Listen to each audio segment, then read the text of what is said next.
Hello friends, আজকে নিয়ে চলে এসেছি সিমাইয়ের পায়েস। এই দেখুন, এই যে আমি এই সরু সরু সিমাইটা নিয়েছি। এই সিমাইটা গাওয়া ঘি দিয়ে, 1 চামচ গাওয়া ঘি আর তেজপাতা দিয়ে ভালো করে একটু ভেজে নিতে হবে। এই দেখুন আমি ভেজে নিচ্ছি। এই দেখুন, এরপর আমি কাজুগুলো সব আধখানা করে ছাড়িয়ে নিয়েছি। এরপর এই সেমাইয়ের মধ্যে দিয়ে দেবো। এরপর আমি সেই ঘিয়ের সঙ্গে সিমাইয়ের সঙ্গে কাজুগুলো একটু নাড়াচাড়া করে নেব।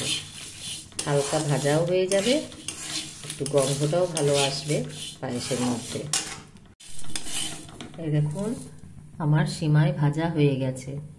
এদিন হালকা লালচে কালার হবে, তখনই নামিয়ে দেবেন। বেশি ভাজলে কিন্তু সেমাইগুলো সেদ্ধ হবে না। আবার কড়াই বসিয়ে দিয়েছি। এই দেখুন, আমি আমুলের গোল্ড লিকুইড দুধটা নিয়েছি। আপনারা চাইলে গরুর দুধও নিতে পারেন।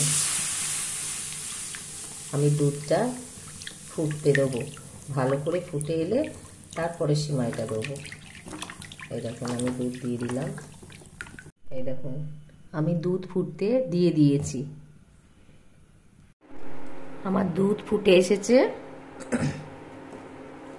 এরপর আমি এই সেমাই ভাজাগুলো দিয়ে দেবো।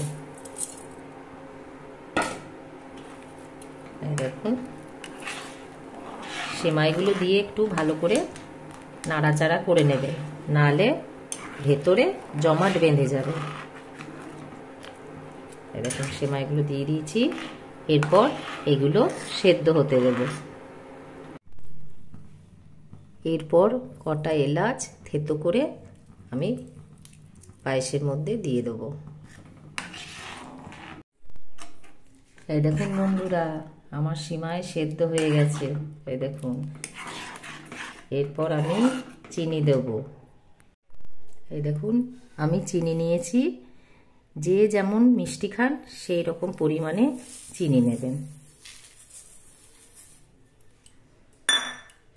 এরপর চিনিটাকে ভালো করে মিশিয়ে নেব।